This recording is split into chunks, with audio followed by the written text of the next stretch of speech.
ఇండియాలోనే #1 varicose veins hospital Avis vascular centre. నమస్తే రమగారు. నమస్తే జయ. రమగారు, మనము విక్రమార్కుడిది కొత్త సిరీస్ మాట్లాడుకుంటున్నాం. భోజుడికి ఒక సింహాసనం దొరికింది. ఆ సింహాసనం మీద ఉన్న ఒక్కొక్క ప్రతిమ మాట్లాడుతోందన్నారు. మొదటి ప్రతిమ ఏం చెప్పింది? ఈయన ఏం అడిగారు? విక్రమార్కుడు ఎవరు, ఎక్కడి నుంచి వచ్చాడు, ఏమిటి ఆయన సంగతి అని అడిగితే అప్పుడు వినోద రంజిత ప్రతిమ మొట్టమొదటి కథ చెప్పింది. తన పేరు వినోద రంజితం. వినోద రంజిత ప్రతిమ అని చెప్తారు. మొదటి సాలభంజిక చెప్పిన కథ అన్నమాట. పూర్వం నందిపురం అనే ఒక పట్టణంలో చంద్రవర్ణుడు అని ఒక బ్రాహ్మణ యువకుడు ఉండేవాడు. అతను ఎంతో శాస్త్రాలు చదువుకున్నాడు. యువకుడే, చిన్నప్పటి నుంచి చదువు మీద ఆసక్తి, ఎన్ని రకాలో చదివాడు. క్రమంగా ఏమైంది, అతనికి తృప్తి లేదు. ఇంకా ఏదో చదువుకోవాలి, ఇంకా తెలుసుకోవాలి, విజ్ఞానాన్ని పెంచుకోవాలని ఒక కోరిక. ఆయన ఊళ్ళో ఉన్నటువంటి గురువులంతా అయిపోయింది నాయన నీ చదువు, ప్రతి పరీక్షలోనూ ఈ అబ్బాయి మొత్తం 100 మార్కులు వచ్చాయి. ఇలాగ అయ్యేసరికి ఈ చంద్రవర్ణుడు ఇంకొక గురువు కోసం అన్వేషిస్తూ ప్రయాణం ప్రారంభించాడు. మధ్య మధ్యలో రకరకాల ఊళ్ళు నగరాలు దాటుకుంటూ ఉండేవాడు. ప్రతి చోట తన విద్యను పరీక్షించుకునేవాడు. తనకి ఇంకా చెప్పగలిగేవాళ్ళు అతనికి దొరకల. ఈ ప్రయాణ మధ్యంలో అతను వింధ్యాటవిలోకి ప్రవేశించాడు. ఈ వింధ్యారణ్యంలోకి పెద్ద చెరువు ఉందట లోపల. ఈ చెరువులో మంచినీళ్ళు తాగి ఆ కింద ఒక చెరువు పక్కన ఒక చెట్టు ఉంటే ఆ చెట్టు కింద అలా పడుకుని ఉన్నాడు. ఒక రకమైన దిగులు పుట్టిందనమాట. ఏమిటి, ఎంత ప్రయత్నం చేసినా నాకు వచ్చిందిగా ఉంది, పెరగటం లేదు నా విద్య. ఇలా దిగులు పడుతున్నాడు. ఈ ప్రయాణాల్లో కొంచెం అలసిపోయాడు. ఆ చెట్టు కింద పడుకొని నిద్రపోయాడు. అయితే ఆ చెట్టు మీద ఒక బ్రహ్మరాక్షసుడు ఎంతో కాలంగా ఉన్నాడు. సాధారణంగా ఈ బ్రహ్మరాక్షసుల గురించి ఒక మాట చెప్పాలి. వీళ్ళు సాధారణంగా బ్రాహ్మణులకే బ్రహ్మరాక్షసు వస్తుంది ఆ గుణం. విద్యావంతులైన బ్రాహ్మణులు తమ చదువుని ఇతరులకు చెప్పకపోయినా, విద్యని పంచకపోయినా, తాము చేయవలసిన క్రియాకలాపాలు సరిగ్గా చేయకపోయినా, ఏదైనా చేయకూడని పాపాలు గనక చేస్తే వాళ్ళకి బ్రహ్మరాక్షసత్వం వస్తుంది. ఓహో. ఈ పైన ఉన్న బ్రహ్మరాక్షసుడు ఎవరు? పూర్వకాలంలో ఒక గురువుగా ఉన్నవాడు. ఆయన ఎవరికి విద్య నేర్పకపోవటం, అంటే పూర్ణ విద్య ఎవరికి ఇవ్వకపోవటం వల్ల దాచుకోకూడదు విద్య. అదేలేండి, అసలు గురువు అసలు దాచకూడదు. ఈ దాచుకోవటం వల్ల ఆయన బ్రహ్మరాక్షసుడు అయ్యాడు. ఆయనకి తెలుసు తన సమస్య. ఆయన ఏం చేసేవాడు, ఎవరో ఒకళ్ళు నా దగ్గర చదువుకునేందుకు ఒకడు ఇక్కడికి వస్తాడని నమ్మి ఆ చెట్టు మీద కాపురం ఉండేవాడు. కిందకి దిగి ఈ చెరువులో స్నానం చేసి ఆయన అనుష్ఠానం అది చేసేసుకుని చెట్టు మీద కూర్చొని తపస్సు చేసుకునేవాడు. ఆయన దిగొచ్చాడు కిందకి. సాయంకాల సంధ్యావందనం చేసుకున్నాడు. చూస్తే కింద మనిషి కనపడ్డాడు. వీడెవడో మొహం బాగుంది, బ్రాహ్మణ వర్చస్సు కనపడుతోందని ఆ పక్కనే కూర్చుని ఉన్నాడు విషయం కనుక్కోవడానికి. పీక్కు తినే ఉద్దేశంలో లేడు. ఇక కాసేపటికి ఎప్పటికో ఈ చంద్రవర్ణుడు లేచి పక్కన చూస్తే ఈ బ్రహ్మరాక్షస స్వరూపంలో ఉన్న ఆయన్ని చూశాడు. చూసి కొంచెం బెదిరాడు. కానీ ఆయన అడిగాడు, ఎవరినైనా నువ్వు ఇక్కడికి ఈ సమయంలో ఎందుకున్నావు, ఇది నిర్మానుష్యమైన అడవి, ఏమిటి నీ సంగతి అంటే ఇతను మెల్లిగా చెప్పాడు, నేను రకరకాల విద్యలు నేర్చుకున్నానండి, శాస్త్రాలు చదువుకున్నాను, వేదాధ్యయనం చేశా, నాకు ఇంకా విశేషంగా చదువుకోవాలనుంది అనేసరికి ఆయన సంతోషించాడు బ్రహ్మరాక్షసుడు. అబ్బా చాలా మంచి పని చేసావు నాయన, ఓ పని చేస్తా, నేను ఈ చెట్టు మీదే ఉంటా, నువ్వు చెట్టు కింద ఉండు, నిద్రాహారాలు మానేయి, ఈ 6 నెలల పాటు నాకు వచ్చిన మొత్తం విద్యని నీకు బోధిస్తా, నేను పైన కూర్చుంటా, నువ్వు కింద కూర్చో, ఓకే, మొత్తం నా విద్య అంతా ఈ రావి చెట్టు, అది రావి ఆకుల మీద వేసి కిందకి వేస్తాను, రాస్తాను వేస్తాను, నువ్వు చదువుకో, 6 నెలల తర్వాత నీ విద్య పూర్తవుతుందని చెప్పు. ఈ చంద్రవర్ణుడికి అదే కావాలి, ఎవరో ఒకళ్ళు పూర్ణ విద్య ఇచ్చేవాళ్ళు కావాలి. ఇక 6 నెలలు ఇతనికి ఆకలి దప్పులు లేకుండా వరం ఇచ్చాడు బ్రహ్మరాక్షసుడు. ఈయన చెట్టు కిందే కూర్చుని ఉన్నాడు, రాక్షసుడు పైనే ఉన్నాడు. ఆయన 6 నెలల పాటు ఎన్నో శాస్త్రాలు, శాస్త్రార్థాలు, ఎన్ని రకాల విషయాలు బోధించాడు. 6 నెలలకి పెద్ద ఆకుల గుట్ట, ఎండిపోయిన ఆకుల గుట్ట ఒకటి తయారైంది. 6 నెలలు పూర్తవగానే బ్రహ్మరాక్షసుడు కిందకి దిగొచ్చాడు.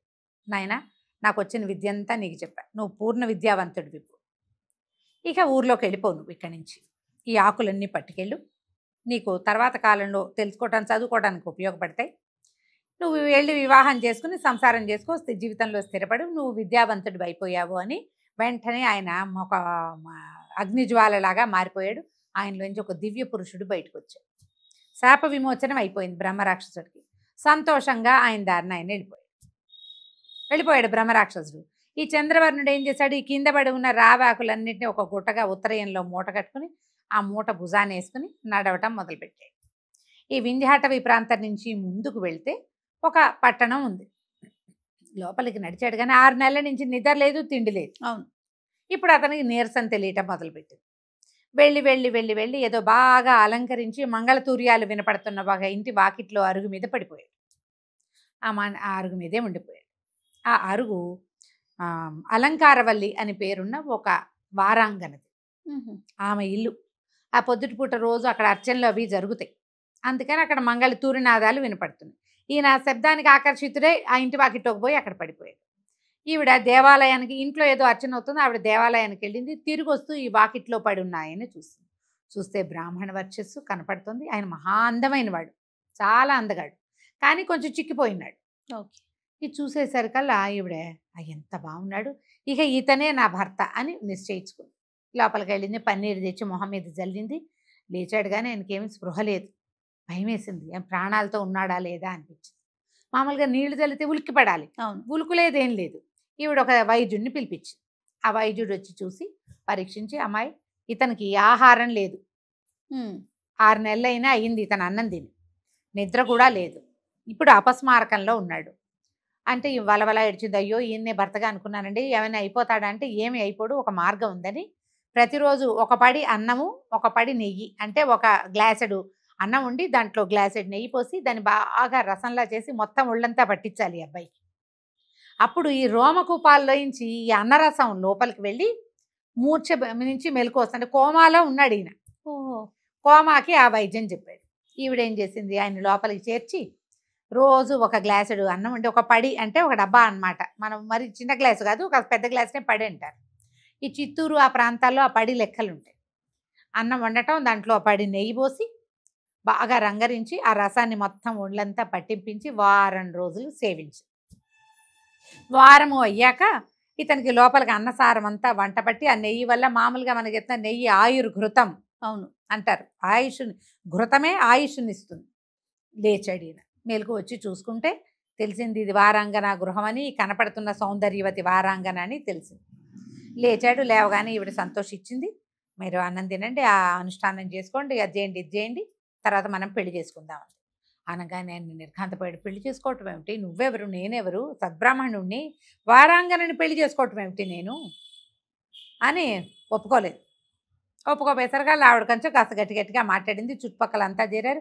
వారం రోజుల నుంచి నిన్ను కాపాడింది, లేకపోతే నువ్వు చచ్చిపోయేవాడివి, పోయేవాడు కదా, వదిలేస్తే ఏముంది, కోమాలో ఉన్నవాడు అదే పోక. దాంతో ఈయన ఏదో గట్టిగా మాట్లాడాడు. ఆవిడ ఏడ్చింది, గోల పెట్టింది. చుట్టుపక్కల జనం అంతా చేరారు. దారైపోతున్న రక్షక భటులు 4 చేరారు. ఏమిటేమిటని కనుక్కున్నారు. అక్కడి నుంచి ఈయన మోసుకుపోయారు. ఇది తగాదా కదా, మరి వారం రోజులు ఈయన్ని పోషించింది ఎందుకు? ఆవిడ ఇంక ఇంట్లోకి ఎవరిని రానివ్వను, ఈయనే నా భర్తని ప్రకటించింది. అక్కడికి వెళ్ళేసరికి రాజుగారు అబ్బాయిని చూసి ఆశ్చర్యపోయారు. ఏమిటి ఇంత అందగాడుగా ఉన్నాడు, ఎంత బాగున్నాడు అబ్బాయి, ఎంతో బాగున్నాడని ఆయనకి చాలా నచ్చాడు ఈయన, ఈ చంద్రవర్ణుడు. నచ్చేసరికి అలంకార వల్లంది, అయ్యా ఈయన మరణిస్తాడని చెప్పాడండి వైద్యుడు, వారం రోజులు విశేషంగా భార్య భర్తని సేవించినట్టు సేవించాను, వివాహం చేసుకోవాలంటే ఇతను ఒప్పుకోవటం లేదు అనేసరికి ఆయన అన్నాడు. సభలో ఉన్న పెద్దవాళ్ళందరినీ పిలిచాడు, పురోహితులు వాళ్ళు వచ్చారు. ఇట్లా సద్బ్రాహ్మణుడు వారాంగనని వివాహం చేసుకోవచ్చా అంటే అప్పుడు ఏం చెప్పాడు సభలో ఉన్న పురోహితుడు, చేసుకోవచ్చు, ఒక విధానం ఉంది. ఏమిటి, 4 జాతుల వాళ్ళు చాతుర్వర్ణ్యాల కన్యల్ని ఒకేసారి వివాహం చేసుకునేటప్పుడు చతుర్థవర్ణంగా భోగాంకన ఉండవచ్చు. అందులో రాజుగారికి ఈ అబ్బాయి నచ్చాడు కదా, తన కూతురించి పెళ్లి చేసేద్దామనింది. ఆయనకు ఒకే ఒక్క కూతురు, ఆ రాజ్యానికి వారసులు లేరు. ఆయనేమో తన కూతురుని ఇవ్వాలనుకున్నాడు. అక్కడి నుంచి రాజుగారికి మంత్రిగా ఒక వైశ్య ప్రముఖుడు ఉన్నాడు, ఆయన ఇవ్వడానికి ఒప్పుకున్నాడు. అక్కడి నుంచి సద్బ్రాహ్మణ కన్య కావాలి, పురోహితుడికి ఒక కూతురు. వీళ్ళు 3 కాకుండా 4వది అలంకారవల్లి. ఇప్పుడు రాజుగారు అమ్మాయి, మంత్రి గారు అమ్మాయి, పురోహితుడు గారు అమ్మాయి, 4వది అలంకారవల్లి. ఈ 4 ఇచ్చి ఒకేసారి చంద్రవర్ణుడికి ఇచ్చి వివాహం చేశారు. ఈయన భోగాంగన్నే పెళ్లి చేసుకుంటే ఆమె వల్ల కలిగే సంతానం ఆయనకి నీళ్ళు తల్లటానికి పనికిరారు. అప్పటి విధానం అది, దాని మీద ప్రశ్నలు వేసుకోకూడదు మనం. ఆ రోజుల్లో పద్ధతి అది. అంటే విలోమ వివాహం వల్ల కలిగే సంతానము తద్దినం పెట్టడానికి పనికిరారు, బ్రాహ్మణ సంతానమే కావాలి, అది నియమం. లేదా క్షత్రియ కూడా పనికొస్తారు. ఇలా అయ్యేసరికి సరే పెళ్లి చేసేసారు. ఈ పెళ్ళి అయిపోయిన తర్వాత ఈ 4 అమ్మాయిలతోటి ఆయన సంతోషంగా ఉన్నాడు. బోళ్ళంతా చదువుకున్నాడు. రాజుగారి అల్లుడు. కొంతకాలానికి 4 భార్యలు గర్భవతులై 4 కుమారులు కలిగారు. రాచభార్యకి కలిగిన క్షత్రియ కన్యకి పుట్టినవాడు విక్రమార్కుడు. వైశ్యకన్యకి పుట్టినవాడు భట్టి. అలంకారవల్లికి కలిగినవాడు భర్తృహరి. అక్కడి నుంచి ఇంకొక కన్యను పెళ్లి చేసుకున్నాడు ఈయన. బ్రాహ్మణ కన్యకి కలిగినవాడు వరరుచి. అయితే వరరుచి అని పేరు చెప్తారు, చిన్న పాట భేదం కనపడుతుంది, పేర్లు కొంచెం తేడా ఉన్నాయి. 4 కుమారులు కలిగారు. 4 చక్కగా వృద్ధిలోకి వచ్చారు. ఈ లోపల రాజుగారు, పెద్ద రాజుగారు కాలం చేశారు. రాజకుమార్తె యొక్క తండ్రి. మరి ఇప్పుడు సహజంగానే కూతురు భర్తే కదా ఇక్కడికి వారసుడు అయ్యేది. అల్లుడు గారుగా చంద్రవర్ణుడు ఆ రాజ్యానికి రాజయ్యాడు. ఇప్పుడు 4 కుమారులు ఈయనకి వారసులు. ఆయన కూడా పెద్ద వయసు వచ్చేసింది. చంద్రవర్ణుడు కూడా కుమారులకి విశేషంగా విద్య నేర్పించారు. విక్రమార్కుడు రాజకుమారుడు అవటం వల్ల సహజంగా క్షత్రియ కన్యకి పుట్టినవాడుగా ఆయన మంచి పరాక్రమం కలిగిన వాడుగాను, భట్టి చాలా తెలివిగలవాడుగాను, వరరుచి శాస్త్ర పారంగతుడుగాను, భర్తృహరి సర్వ విద్యా పారంగతుడుగాను, కవిగాను కనపడేవారు. వీళ్ళందరి దగ్గర నుంచి నేర్చుకున్నాడు. ఎక్కువ విద్యలు వచ్చిన వాడు కదా, అన్నీ తెలుసు అతను. అయితే ఏమైంది, ఈ రాజుగారికి మరణాసన్నత వచ్చింది. చంద్రవర్ణుడు మరణాసన్నుడు అయ్యాడు. అయ్యేసరికల్లా కుమారులు 4 నిలబడ్డారు. ఆయన భర్తృహరిని చూసి కళ్ళ నీళ్ళు పెట్టుకుంటున్నాడు. పెట్టుకునేసరికల్లా మిగిలిన కుమారులందరూ ఏమనుకున్నారు, ఓహో నాన్నకి భర్తృహరి అంటే ఇష్టము, ఇతన్ని రాజుగా చేయాలని ఆలోచిస్తున్నాడు అని భావించారు. ఆయన మాట కాదనే ఉద్దేశం వాళ్ళకి లేదు. అయితే భర్తృహరికి తండ్రి ఎందుకు బాధపడుతున్నాడో అర్థమైంది. అయితే ఏం చెప్పాడంటే, మీరు బాధపడకండి, నాకు తెలుసు నాకు కలిగే సంతానం వల్ల మీకు పితృలోకాలు రావు. ఎందుకంటే మా తల్లి భోగాంగన కాబట్టి, ఆమె వంశం సరైంది కాదు కాబట్టి నేను సంతానాన్ని పొందను. వివాహం చేసుకున్నా నా వల్ల మీకు వంశం నిలబడదు, మిగిలిన వాళ్ళతోటి మీరు ఆ పని చేయిద్దురు కానీ అనేసరికల్లా ఆయన ఏమన్నాడు, నాయన మీరు అంతమందిని నేను 4 ఒకేసారి వివాహం చేసుకున్నా అలంకార వల్లే నా మొదటి భార్య, ఆమె వల్లే అసలు నాకు వివాహం అయింది కాబట్టి అలంకారవల్లి పట్టమహిషి, ఆమె యొక్క కుమారుడే రాజు కాబట్టి భర్తృహరికి రాజ్యాన్ని ఇవ్వండి అంటే మిగిలిన 3 ఒప్పుకున్నారు. ఒకళ్ళు సైన్యాధిపతిగా ఉంటారు, ఇంకొకళ్ళు మంత్రిగా ఉంటారు, ఇంకొకళ్ళు సలహాదారుగా ఉంటారు. అయితే ఈ వరరుచి పేరుతో చెప్పబడేటువంటి బ్రాహ్మణ స్త్రీకి పుట్టిన కుమారుడు మాత్రం నాకు రాజ్యం మీద ఆసక్తి లేదు, వివాహేచ్ఛ లేదు, నేను తపస్సు చేసుకుంటానని అతను అడవులకు వెళ్ళిపోయాడు. భర్తృహరి రాజుగా ఉంటే భట్టి మంత్రిగాను, విక్రమార్కుడేమో సైన్యాధిపతిగాను నడిచారు.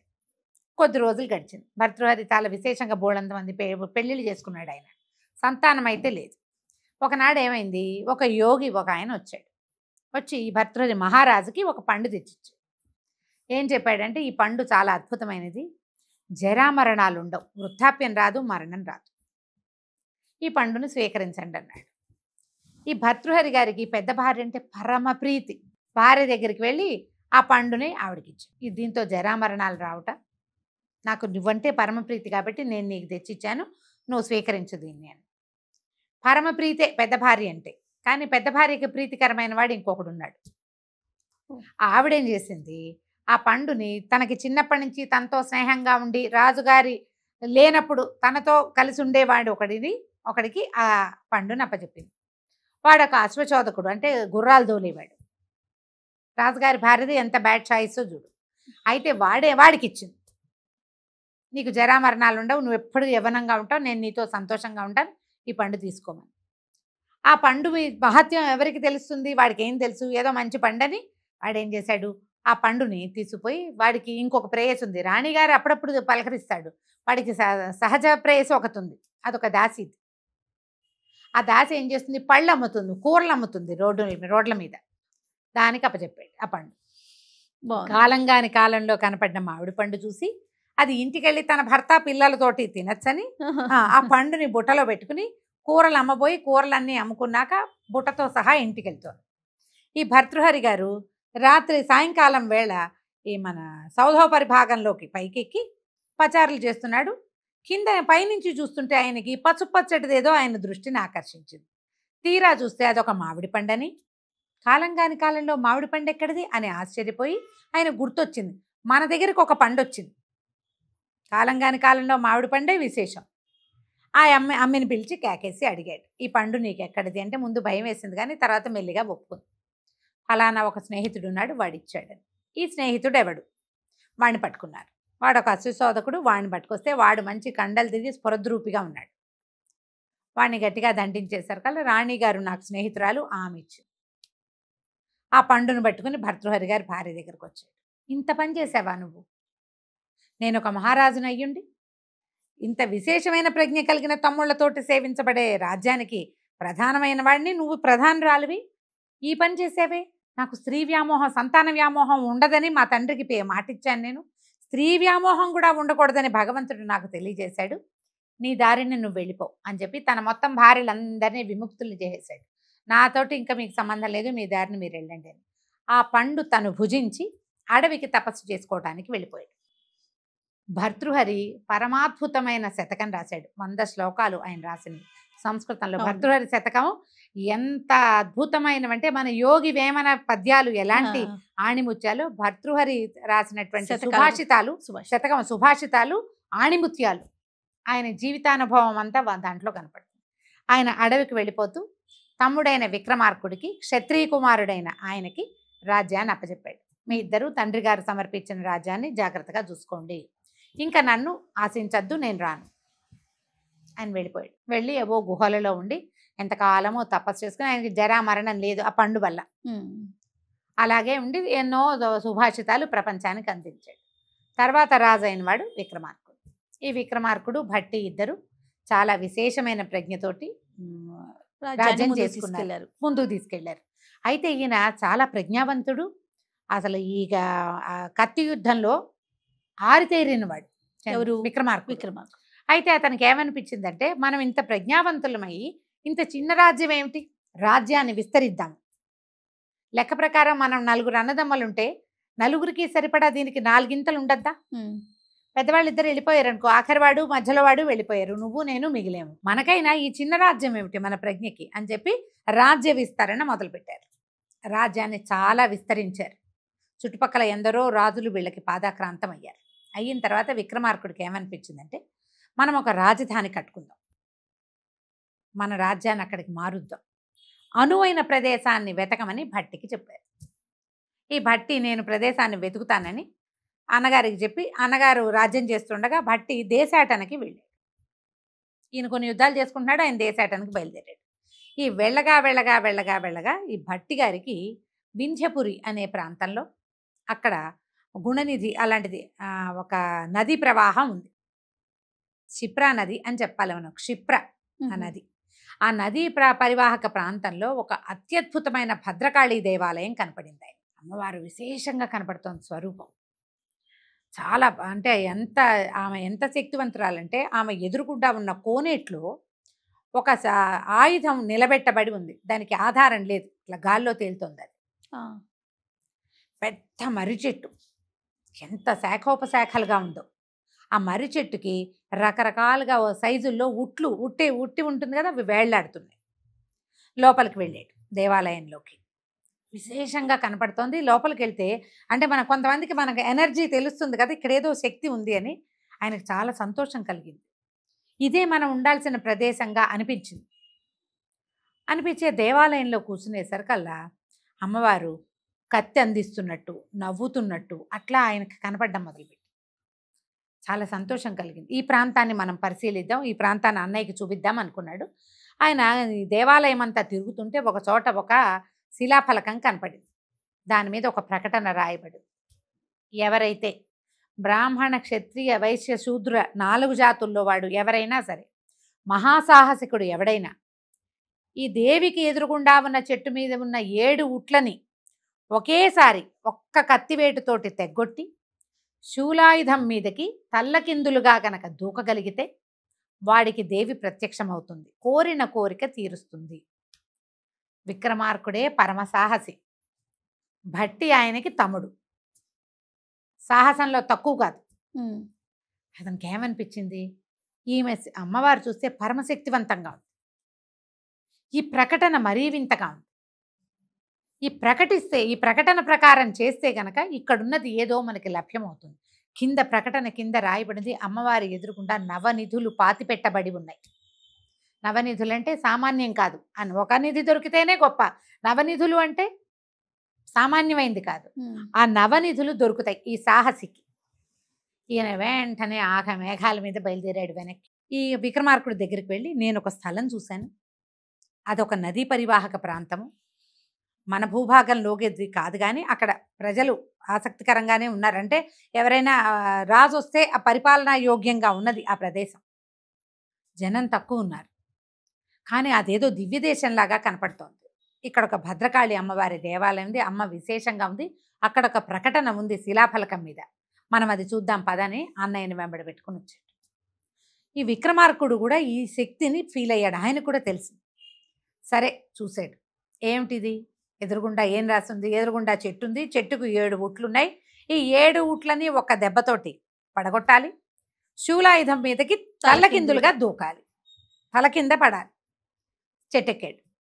చెట్టెక్కిన తర్వాత ఆయనకి తెలిసింది ఇవి ఒక వరుసలో లేవు, ఎట్లా ఇలా వలయాకారంగా కట్టబడి ఉన్నాయి ఉట్లు. ఒకే దెబ్బతో 7 ఎలా వెళ్తాయి?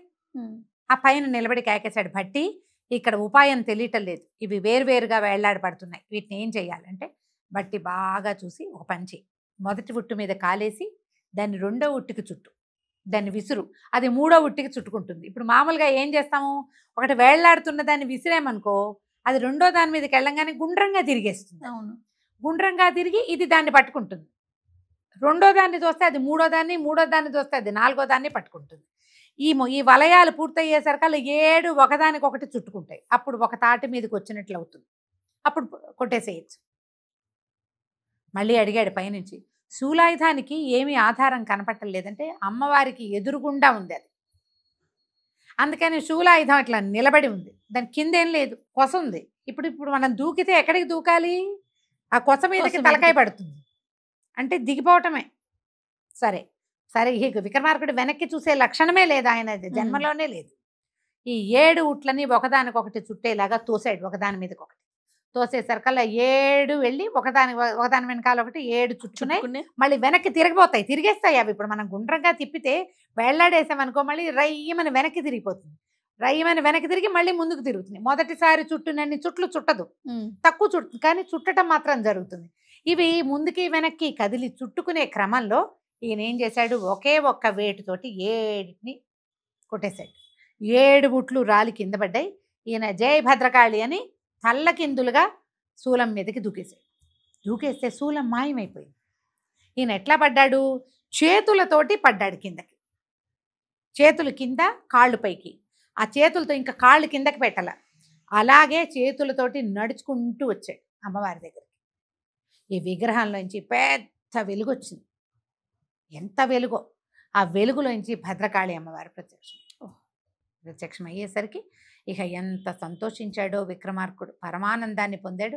అమ్మవారు కూడా నీ సాహసానికి మెచ్చాను, పరమ సాహసికుడివైన రాజువుగా నువ్వు ఎప్పటికీ గెలుపొందుతావు, కొన్ని వేల సంవత్సరాల పాటు నీ పేరుతోటి ఈ కథ నడుస్తూనే ఉంటుంది, నీకేం కావాలో చెప్పాను అంటే నీ నవనిధులు నాకు కావాలి, ఒకటి ఈ మందిరానికి నువ్వు ఎక్కడైతే ఉన్నావో దీనికి 4 పక్కల రాజ్య విస్తరణ చేసే అవకాశాన్ని ఇవ్వు, నాకు రాజ్యాన్ని చేసి పెట్టు అని అడిగాడు. అప్పుడు ఈ ఉజ్జయిని నగరం ప్రారంభమైంది. ఆ రకంగా గడకాళిక పేరుతోటి ఇప్పటికీ కూడా ఆ మందిరం ఉంది. ఓహో, గడకాళి దాని పేరు, ఆ మందిరం పేరే. 4 పక్కలకి ఉజ్జయిని మహానగరం వ్యాప్తి చెందింది. అయితే ఈ ఉజ్జయిని మహానగరంలో ఇప్పుడు ఒక ప్రాంతంలో ఈమె ఉంటే ఈ ప్రాంతం ఇంత ప్రత్యేకంగా ఉండడానికి కారణం ఏమిటి, అక్కడ ఆల్రెడీ శక్తిపీఠం ఉంది, తర్వాత ఈ మన శివక్షేత్రం ఉంది, ఆయన ఏమనాలి మనం, ద్వాదశ జ్యోతిర్లింగ స్థాపన జరిగి ఉంది. పరమేశ్వరుడు ఒక చోట ఉన్నాడు, ఆయనకి దగ్గరలోనే అమ్మవారు సిద్ధిదాత్రి స్వరూపంతో వెలిసి ఉన్నది. అక్కడ దాకా ఈ నగరం విస్తరించింది. గడకాళిక నుంచి కాళిక ఆలయం నుంచి 4 పక్కలకి విస్తారంలో ఈ మొత్తం ఈయన ఈ జ్యోతిర్లింగము, తర్వాత అమ్మవారు వెలిసి ఉన్నటువంటి ఆ శక్తి స్వరూపము, శక్తిపీఠము అన్నీ కవర్ అయ్యేలాగా పెద్ద మహానగరం వెలిసింది. ఆ నది క్షిప్రా నది, ఆ నగరమేమో ఉజ్జయినిగా వెలిసింది. ఈ ఉజ్జయిని మహానగరాన్ని తన రాజధానిగా చేసుకుని విక్రమార్కుడు ఇక్కడి నుంచే తను సాధించినటువంటి అన్ని రాజ్యాలని పరిపాలించాడు. ఇది విక్రమార్కుడు యొక్క పుట్టుక. ఆయనకి ఉజ్జయిని ఎలా లభించిందో వినోదరంజితం చెప్పిన కథల్లో మొదటి భాగం. ఇంకా 2వ భాగం ఉంది, అది మళ్ళీ చెప్పుకో. తప్పకుండా రమ్మగారు. ఇన్ని రోజులు విక్రమార్కుడు గురించి ఆయన సాహసాలే విన్నాం తప్ప ఆయన పుట్టుక అదే. తెలుసుకోవటం చాలా ఆనందం అనిపిస్తోంది. చాలా బాగుందండి. నమస్తే. నమస్తే జయ.